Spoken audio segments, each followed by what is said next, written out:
어려운 것들을 내려놓고 그분의 품 안에서 주님이 주시는 평안함을 누리길 원합니다. 내 아버지, 내 아버지, 그 품 안에서 내 영혼을 안전합니다. 주 손길로 내 삶을 안으시니 그 평강이 나를 덮습니다. 나 비록 넘어지며 때로 흔들리지만 주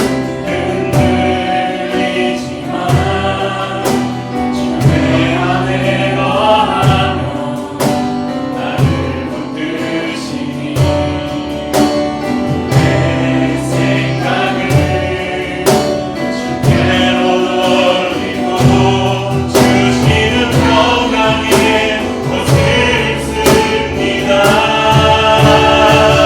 주 약속 안에서 내 영혼 평안에 내 뜻보다 크신 주님의 계획 하시네.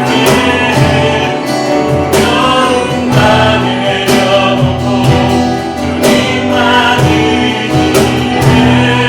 주 안에서 내 영혼 안전합니다. 주 약속 안에서 내 영혼을 평안해. 내 뜻보다 크신 주님의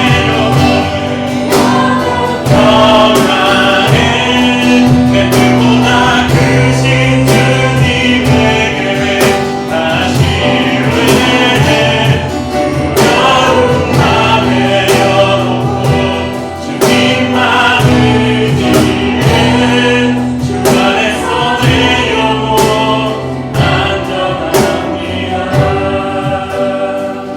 주 약속 안에서 내 영혼 평안해. 내 뜻보다 크신 주님의 계획 나실래. 두려움 다 내려놓고 주님만 의지해. 주 안에서 내 영혼 안전합니다. 오늘 저희가 나눌 이 본문 바로 앞에는 아마 뭐 교회를 몇 년이라도 다녀보신 분들은 누구나 아는 유명한 사건이 하나 나옵니다. 오병이어 사건이 나오는데, 세연아 혹시 오병이어라고 알아? 그지? 오병이어가 뭐야? 오병 더 5개, 이어 물고기 2마리 이어. 그 우리 세연이처럼 주일학교를 조금만 다녀도 오병이어가 뭔지 알아요. 물고기 2마리와 보리떡 5개를 예수님이 5,000명을 먹이셨어요. 이런 많이 들어봤지? 네, 누구나 다 아는 그런 사건이 저희가 읽은 본문 바로 앞에 일어난 사건입니다. 그래서 아무것도 먹을 것 없는 빈들에 예수님의 말씀을 들으러 수많은 사람들이 모였는데, 보리떡 5개와 물고기 2마리로 5,000명이 배불리 먹고 남은 조각을 거두었더니 12방주리가 나왔다. 이런 기적의 사건입니다. 여러분, 그 오병이어 현장으로 잠시 우리가 돌아가 보면 여자와 아이를, 당시에 그 유대인들의 숫자를 셀 때는 20세 이상의 장정들만 숫자에 포함을 시켰어요. 그러니까 여기에서 5,000명이라고 하면 여자와 아이들의 숫자를 뺀 숫자. 그러니까 보통 뭐 한 4배 정도로 일반 사람들이 숫자를 계산할 때 추정을 하는데, 그러면 2만 명이잖아요. 여기에도 뭐 여러 가지 설이 있습니다. 어디에서 그렇게 2만 명이 모일 수 있는 들판이 있었을까? 또 당시 그 지역을 다스리는 그 헤롯 안티파스인가? 그쪽을 다스리던 그 왕이 과연 당시에는 로마의 식민지 상태였잖아요. 그런데 어느 장소에 생각해 보세요. 유대인들 2만 명이 모였다고 생각해서 거기서 쿠데타가 일어날지 무슨 일이 일어날지 모르는데 사람들이 그렇게 대규모로 모일 수 있었을까? 그런 여러 가지 시각들도 있는데 일단 성경이 그렇게 기록되어 있으니까 우리가 믿음으로 이 사건을 받아들인다면 예수님의 말씀을 들으러 그렇게 수많은 사람들이 모였는데 막 말씀을 집중하다 보니까 저녁 때가 됐어요. 밥 먹을 때가 돼서 배가 고픈데 먹을 게 없잖아요. 근데 돈이 있어도 이 많은 사람들이 주위에 흩어져서 식당에 가서 먹을 걸 사도 살 수가 없다는 거예요. 그러니까 예수님이 너희가 먹을 것을 줘라. 그러니까 아무것도 없는데 어떻게 먹을 것을 줍니까? 근데 그때 어떤 아이가 아마 집에서 엄마가 도시락을 싸준 것 같아요. 저한테 이게 있는데요 하고 뭐 어떤 안드레라고 하기도 하고 안드레가 그 아이를 데리고 왔다고 하기도 하고 그러는데 보니까 보리떡 5개와 물고기 2마리가 있어요. 예수님이 축사하시고 나눠주거라 하니까 예수님이 축복 기도를 하고 나눠주니까 물고기를 꺼냈는데 또 물고기가 그대로 있고 꺼냈는데 또 있고 막 떡이 꺼냈는데 또 있고 또 있고 그런 거예요. 그래서 마르지 않는 광주리로 인해서 많은 사람들이 배가 부르게 먹고 남은 것을 남겼더니 12광주리나 남았던 놀라운 사건이 일어나죠. 여러분, 만약에 여러분이 그 기적의 현장에 있었다면 어떤 생각이 들까요? 자, 지금 잘 생각해 보세요. 이제 우리나라도 일제 36년간의 식민 지배 시대를 거쳤잖아요. 만약에 우리의 그런 역사의 대입에 보면 우리가 일제 치하를 지금 살고 있어요. 근데 어떤 사람이 탁 나타나서 그분의 말씀을 들어갔는데 이분의 말씀이 너무나 지혜롭고 권세 있어요. 그래서 막 빠져드는 거예요. 그런데 이분이 축복 기도하고 막 음식을 나눠주는데 음식이 끊어지지 않고 나오는 거예요. 옛말에 가난은 나라님도 구제를 못한다 그랬는데 이 예수님은 모든 사람들의 배고픔까지 해결해 주는 거예요. 그러면 어떻게 생각하겠어요? 만약에 여러분이 그 자리에 있었다면 이분을 우리의 왕으로 삼자. 이분이 우리의 왕이 되면 로마를 논하는 뿐만 아니라 우리가 평생 먹을 거 걱정하고 안 살아도 되겠다. 그런 생각이 들겠어요? 안 들겠어요? 들겠죠. 그래서 요한복음에 보면 요한복음 6장에 이 사건이 동일한 사건이 기록되어 있는데 거기 14절 15절을 보면 그 사람들이 예수께서 행하신 이 표적을 보고 말하되 이는 참으로 세상에 오실 그 선지자라 하더라.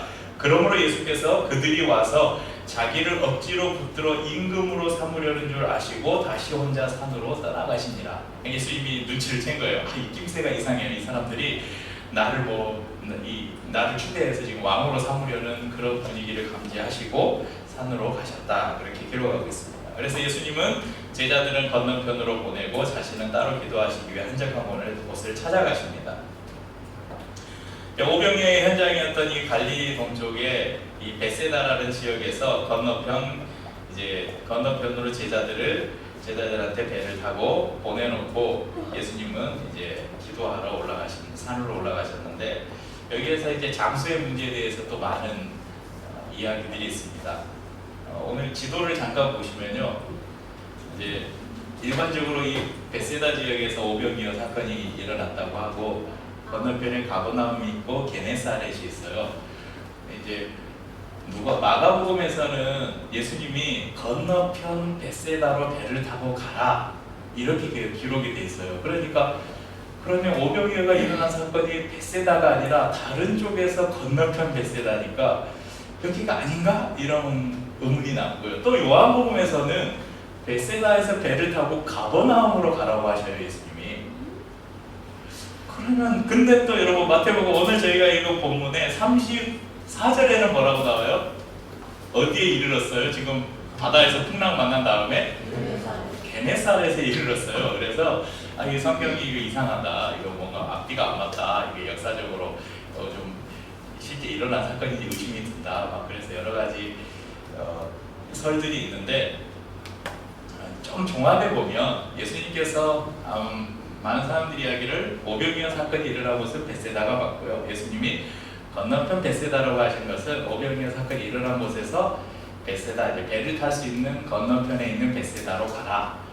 거기에서 목적지가 처음에는 가버나움이었는데 가다가 풍랑을 만나서 어찌어찌해서 목적지가 마지막에 다다른 곳이 게네사렛이 되었을 것이다. 그렇게 이야기를 합니다. 아무튼 저런 지역에서 지금 오늘 사건들이 일어나고 있는데요. 일단 성경의 이 역사적 사실성은 굉장히 우리가 중요한 부분입니다. 하지만 오늘은 이 역사적인 사실을 이렇게 막 저희가 파고 들어가기보다 오늘 이 사건이 우리에게 주는 교훈이 무엇인가를 저희가 함께 나누려고 합니다. 육지에서 이제 베세다에서 배를 타고 이렇게 출발을 했는데 육지에서 수울이나 오늘 말씀에 보면 수울이나 떨어졌다고 이렇게 나와요. 근데 갑자기 돌풍이 불어서 파도가 일었습니다. 이 저희가 방금 그 지도에서 본 큰 데는요, 보통 사람들이 바다라고 부르는데 바다가 아니고 갈릴리 호수예요. 근데 호수가 너무 커서 바다라고 부르기도 했어요. 그러니까 일반적으로 우리가 아는 무슨 호보다 너무나 커서 바다라고 하는데 이 바다 아래는 자주 돌풍이 불었어요. 그래서 마치 바다에서 파도가 치듯이 거센 파도가 자주 일어났다고 그런 곳입니다.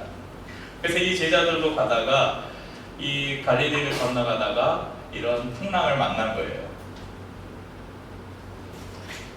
이전에도 제자들이 풍랑을 만난 적이 있어요. 마태복음 8장에 보면 8장 24절 26절에 보면 바다에 큰 놀이 일어나 배가 물결에 덮이게 되었을 때 예수는 주무시는지라 그 제자들이 나와 깨우며 이르되 주여 구원하소서 우리가 죽겠나이다. 예수께서 이르시되 어찌하여 무서워하느냐 믿음이 작은 자들아 하시고 곧 일어나서 바람과 바다를 꾸짖으시니 아주 잔잔하게 되거늘. 마태복음 8장에 보면 그 사건 있잖아요. 예수님하고 같이 배 타고 가는데 예수님은 막 풍랑 쳐서 막 죽게 되었는데 예수님은 고무를 메고 주무시고 계셨다. 그러니까 제자들이 흔들어 깨우면서 예수님 우리가 다 죽게 되었습니다. 그러니까 야 이 믿음이 적은 자들아, 그러면서 예수님이 바다를 명해서 잠잠해라 하니까 잠잠해졌다. 그런 사건이 있어요. 그런데 그때와 지금의 상황이 다른 게 하나 있어요. 그때는 예수님이 지금 배에 타고 계셨어요. 그런데 지금은 예수님이 안 계시는 거예요. 예수님은 지금 따로 산에 기도하러 가시고 제자들만 지금 배를 타고 건너고 있는데 이런 풍랑을 맞는 것입니다. 그런데 25절에 보면 밤 사경에 예수께서 바다 위로 걸어서 제자들에게 오시니 이렇게 기록하고 있습니다. 로마인들은 일몰부터 일출까지 시간을 4등분으로 구분했어요. 그래서 저녁 6시부터 9시, 9시부터 12시, 12시부터 3시, 3시부터 6시. 그래서 밤 1경, 2경, 3경, 4경. 그러니까 오늘 사경이라고 하면 새벽 3시에서 6시 사이, 이 사이를 지금 이야기하는 시간입니다. 그러니까 저녁 먹은 후에 여러분 지금 그 오병이어가 일어났던 그 산에서 들판에서 제자 이제 5,000명이나 먹이고 난 다음에 그때 저녁이었거든요. 이제 저녁이 돼서 배가 고파져서 사람들에게 이제 먹을 것을 나눠서 밥을 먹었어요. 그러니까 뭐 그때 시간이 한 어느 정도 됐을까요? 6시, 7시? 그때 이제 다 사람들을 보내고 나서 제자들을 보내고 예수님이 따로 기도하러 올라가신 거죠. 그러니까 아무리 늦어도 한 7, 8시쯤에 제자들이 배를 타고 출발한 거예요. 그런데 지금 몇 시예요? 밤 사경. 사경의 가장 이른 시간이라고 해도 새벽 3시예요. 그러니까 이 제자들이 지금 새벽 3시까지 지금 막 풍랑에 맞서서 지금 막 어려워하고 있는 것이죠. 예수님께서 함께 계셨더라면 지난번처럼 단번에 바다를 잠잠하게 이전에 겪은 게 있잖아요. 예수님이 이 자리에 계셨으면 단번에 바다를 명해서도 잠잠하게 하실 것인데 예수님도 없고 그래서 어떻게 해서든지 자신들의 힘으로 지금 이 풍랑을 극복해 보려고 열심히 노를 젓고 있었을 것입니다. 마가복음 6장 48절에 이 동일한 사건이 기록된 본문에서도 바람이 거스름으로 제자들이 힘겹게 노젓는 것을 보시고 예수님께서 무리로 이렇게 나타나셔서 제자들이 열심히 어떻게 해서든지 풍랑을 자기들이 벗어나 보려고 노를 젓고 있는 모습을 보셨다 이렇게 기록이 되어 있습니다. 제자들이 이런 풍랑을 만나서 열심히 어떻게 해서든지 이게 노를 저어서 벗어나려고 하는데 안 되는 거죠. 그때 어둠 속으로 사경이니까 새벽 3시면 아무것도 안 보이고 그때 풍랑이 일었으니까 아마 날씨는 흐렸을 것이고 달빛도 없는 없었을 거니까 얼마나 어둠컴컴했을 거예요. 근데 그때 어둠 속으로 희미한 물체가 하나 보이기 시작합니다. 점점 가까이 오는데 제자들은 그걸 보고 처음에는 뭐 같았어요? 유령인 줄 알았죠. 그런데 자세히 보니까 예수님이 있어요. 예수님이 말씀하셔요. 안심하라, 나니 두려워 말라. 3가지 말씀. 안심하라, 나다. 마치 하나님께서 당신이 누굽니까? 하니까 I am who I am. 나는 스스로 있는 자다. 그래서 나다. 예수님이 말씀하시는 거예요. 그리고 두려워하지 말아라. 이렇게 말씀합니다. 바다를 잠잠케 하셨던 분이 이제 바다 위로 걸어오고 계십니다. 제자들은 적지 않게 놀랐을 것입니다. 그런데 그럼 제자들 중에 가장 나서기 좋아하는 제자가 누구예요? 베드로. 베드로가 또 나서기 대장이 예수님이 물 위로 걷는 걸 보니까 또 호기심이 생긴 거지. 나도 그럴 수 있지 않을까? 예수님께 요청하는 거예요. 주님, 당신 정말 주님이라면, 뭐 주님인지 의심했겠어요. 주님인 줄 알았죠. 나도 한번 바다를 한번 주님처럼 걸어보고 싶습니다. 그래서 저에게 좀 오라고 말씀해 주십시오. 그래서 예수님이 오라 그러니까 얼마나 대단해. 베드로의 믿음도 대단한 것 같아요. 아무리 예수님이 오라고 한다고 여러분 그 풍랑이는 바다에서 여러분 배에서 발걸음을 내딛어서 바다에 디딜 수 있겠어요? 대단한 믿음이에요. 근데 처음에 발걸음을 딱 내딛으니까 진짜 걸은 거예요. 여러분 여기 지금 저기 물이 닿은 데도 아니고 어디가요? 사해인가요? 소금 그 염분이 엄청 높아서 웬만큼 그 흰색을 누우면 그냥 둥둥 떠 있는다는 그런 바다도 아니에요 지금. 그래서 이제 어떤 사람들은 그런 이야기 하더라고요. 바다에서 빠지지 않는 방법 아세요 혹시? 물에서? 요 발이 빠지기 전에 다음 발을 내딛으면 돼요. 그래서 엄청 빨리 움직여서 이 발이 빠지기 전에 다음 발을 내딛고 이 발이 빠지면 보이지 않을 정도로 발을 이렇게 내딛으면 모르겠어요. 안 빠질 수 있을지. 근데 이게 그런 게 아니에요. 네. 베드로가 발을 내딛어서 진짜 물 위를 걸었어요. 그런데 여러분 근데 베드로도 놀랐을 거예요. 이야, 내가 이 바다를 걸을 수 있다니. 그러면서 아마 여기에는 이제 몇 줄로 이렇게 기록이 되어 있지만 여러분 우리가 상상력을 발휘해서 그 현장을 우리가 한번 떠올려 보는 거예요. 막 머릿속에 한번 그려보세요. 막 풍랑이 있는데 예수님이 걸어오신 거예요. 베드로가 예수님 제가 한번 걸어볼 수 있을까요? 딱 내딛었는데 지금 걸은 거예요. 그럼 뭐 했겠어요? 제자들 보면서 야 얘들아 누가 베드로는 지금 자기니까 야 보고 와 봐봐 나 지금 바다 위를 지금 걷고 있어 놀랍지 않아? 막 그렇게 자랑하지 않았을까 하는 베드로의 성격을 보면 그렇게 아마 생각해보고 그러다가 딱 고개를 돌렸는데 그러니까 예수님을 보고 걷다가 아마 제자들을 보면서 야 이거 봐라 이러지 않았을까 이제 상상을 해보는 거예요. 그래서 예수님으로부터 시선을 탁 놓치고 난 다음에 보니까 이제 일러기는 그림 어디 갔지? 그래서 여기 이거 말고 이거 아까 이거 바다냐고 우리 세윤이가 계속 물어봤는데 이거 바다야. 이런 파도를 보면 겁나겠어 안 나겠어? 이 파도를 저는 보자마자 그냥 뛰었을 거예요. 그래. 네, 이 파도를 보자마자 두려움이 생기니까 쑥 빠져가는 거예요. 그래서 베드로가 예수님을 향해서 외칩니다. 주님 살려주십시오. 베드로의 부르짖음에 예수님이 즉각적으로 반응하죠. 31절에 예수께서 즉시 손을 내밀어 그를 붙잡으시며 이르시되 믿음이 작은 자여 왜 의심하였느냐 하시고. 여러분 오늘 이 사건은 우리에게 굉장히 중요한 신앙적인 원리를 가르쳐 줍니다. 우리 모두는 그리스도 안에서 거듭난 모든 성도는 나에게 오라 이렇게 부르시는 주님의 초청을 받은 사람들이에요. 그리고 그 초청에 예 주님하고 응답한 사람들입니다. 그러니까 주님이 우리를 부르시는 음성에 응답했기 때문에 우리가 그리스도를 주라고 고백하고 그분을 우리 안에 모시고 살아가고 있는 것이고 지금 우리가 이렇게 예배드리고 있는 것이죠. 예수님의 초대에 응답하고 발걸음을 내딛었을 때 마치 바다 위를 걷는 것 같은 놀라운 기적을 체험하면서 여러분 우리가 살 수 있다면 얼마나 좋겠어요. 그러니까 베드로도 그랬잖아요. 예수님이 오라고 하니까 다 걸었잖아요. 바다 위를 걷는 놀라운 기적을 경험했잖아요. 예수를 믿는 우리들이 예수님이 우리를 부르시는 누구든지 그 마음의 문을 열면 내가 그에게로 들어가 그로 더불어 먹고 그는 나와 더불어 먹으리라는 이 주님의 초청에 노크에 우리가 문을 열고 주님 들어오십시오. 내 인생에 주님이 왕으로 오십시오 하고 그 주님을 우리가 받아들였어요.